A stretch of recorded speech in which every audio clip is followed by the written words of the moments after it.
एक वक्त था जब शादी को दो लोगों में नहीं बल्कि दो परिवारों और दो समाजों में 7 जन्मों तक का संबंध माना जाता था। उस समय में अगर किसी को किसी परिवार में रिश्ता भी जोड़ना होता था तो घर के बड़े बुजुर्ग और परिवार के मुख्य लोग ही इसमें अहम भूमिका निभाते हुए शादी ब्याह जैसे निर्णय लिया करते थे।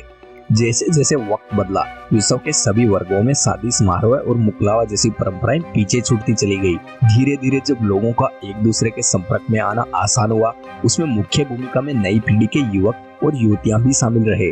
इस दौर में जब टेक्नोलॉजी, मोबाइल फोन, इंटरनेट और फिल्म जगत में हुए बदलाव लोगों को आसानी से देखने और इस्तेमाल करने को मिले,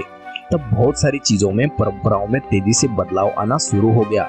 टेक्नोलॉजी के तेजी से विकास होने से बहुत सी चीजें आसान हुई और लोगों ने इसकी सहायता से नए नए लोगों से जुड़ने और जानने की कोशिश की। अब जब लोगों का एक दूसरे के संपर्क में आना आसान हो गया, दोस्त बनाना, रिश्ते बनाना भी आसान हो गया। शादी के लिए ऑनलाइन रजिस्ट्रेशन, वर वधू की तलाश जैसे कार्यों का बढ़ना शुरू हो गया। अब अगर दो लोगों में कुछ समय की बातचीत के बाद से ही शादी जैसे निर्णय बिना बड़े बुजुर्गों या घर परिवार की बिना सलाह ले लिए जाए, तो भविष्य में कोई साथ भी क्यों देने आए। अधिकांश अगर समझा जाए तो एक लड़का और एक लड़की सोशल मीडिया प्लेटफॉर्म पर नए नए दोस्त बनते हैं, बिना किसी की परवाह किए घर से भागकर या कोर्ट में जाकर शादी कर लेते हैं। उस समय उनकी सबसे बड़ी गलती यही साबित हो जाती है कि वो अपनी जवानी के जोश में आकर एक दूसरे के आकर्षण में डूबे होने के कारण यह अंदाजा ही नहीं लगा पाते कि दिन में 6 घंटे ऑडियो या वीडियो कॉल चैट पर साथ रहने से एक छत के नीचे जिम्मेदारी से साथ रहने में कहीं इससे ज्यादा चुनौती भरा है। बहुत सारे लड़के और लड़कियां कम उम्र में ही एक दूसरे से शादी कर लेते हैं, जो कि ना वो उस समय आर्थिक रूप से मजबूत होते हैं और ना ही इस बात की कोई गारंटी होती है कि उसकी शादी आने वाले कितने सालों तक टिक सकती है। बहुत से पति पत्नी के बीच जब शादी के कुछ वर्षों के बाद जब समझदारी और भविष्य को लेकर चिंता उत्पन्न होने लगती है, तब धीरे धीरे छोटे बड़े झगड़े या मनमुटावों का भी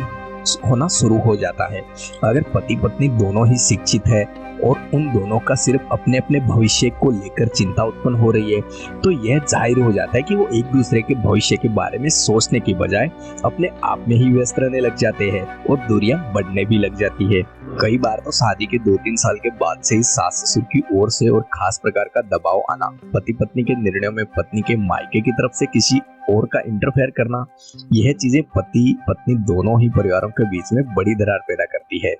टेक्नोलॉजी और इंटरनेट के इस दौर में पति पत्नी का अधिक समय एक दूसरे की बजाय मोबाइल पर, इंटरनेट पर घंटों देर रात तक समय बिताना, किसी अन्य से ऑनलाइन बातें करना, अकेले बाहर खाने खाना जाना या घूमने जाना, किसी थर्ड पर्सन को ज्यादा इंपॉर्टेंस देना, सारी चीजें तलाक या दूरियां बढ़ने का अहम कारण बनती है। अगर मेरे हिसाब से देखा जाए तो तलाक होने में डेटिंग एप्स और मोबाइल फोन का खास योगदान है।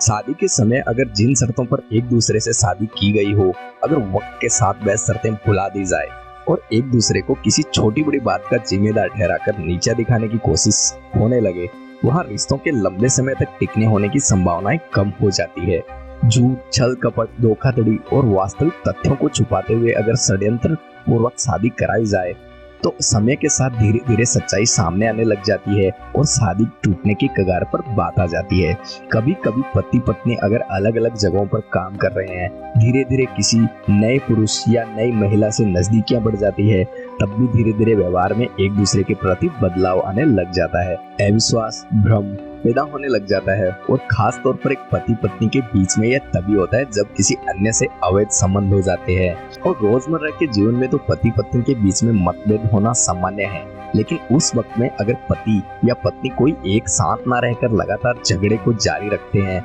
वह अपने आप को ही सही साबित करने की कोशिश करते हैं, तो बाद में दोनों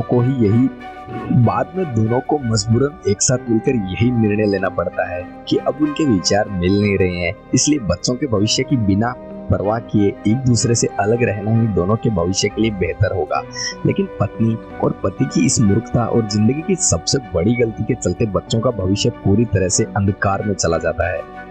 कभी कभी अगर पति ऑफिस के काम से थक कर घर आता है और आते ही पत्नी के प्रति चिड़चिड़ा और गुस्से के भाव प्रतीत करता है, तो पत्नी के दिमाग में भी यही ख्याल आने लग जाते हैं कि घर का सहज रखरखाव, बच्चों की देखभाल, घर का काम और सार संभाल सब जानबूझकर पति द्वारा नजरअंदाज किए जा रहे हैं। इस प्रकार के ख्याल पत्नी के मन में किसी अन्य के प्रति आकर्षण पैदा करते हैं और फिर वही सम्मान, इज्जत, प्यार और केयरिंग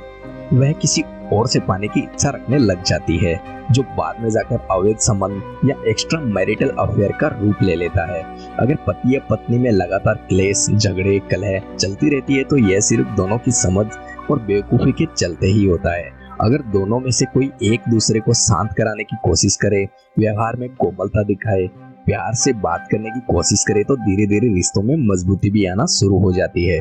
आपको जानकर हैरानी होगी कि भारत के उत्तरी राज्य जैसे उत्तर प्रदेश, बिहार, हरियाणा और राजस्थान, जो कि पुरुष सत्तात्मक समाज के रूप में जाने जाते हैं, वहां पर तलाक और सेपरेशन दर बहुत कम है। बड़े राज्य गुजरात में अब तक तलाक के सबसे ज्यादा मामले मौजूद है। अन्य राज्य जैसे महाराष्ट्र, केरला, तमिलनाडु जैसे राज्यों में भी तलाक के बहुत सारे मामले अदालतों में पेंडिंग है और समाज को इसके प्रति जागरूक करने के बावजूद भी रोज रोज नए मामले सामने आ रहे हैं। तलाक हो जाने के बावजूद अब महिलाओं ने अपने अधिकारों के प्रति जागरूक होना शुरू कर दिया है। अधिकारों को जानने वाली लड़कियों ने परिवार और समाज के अन्याय के विरोध में खुलकर बोलना भी शुरू कर दिया है। अपने अधिकारों की रक्षा करने और अपने सम्मान को बचाने के लिए उन्होंने विवाह को अब जन्म जन्मांतर के बंधन से बाहर निकालना शुरू कर दिया है।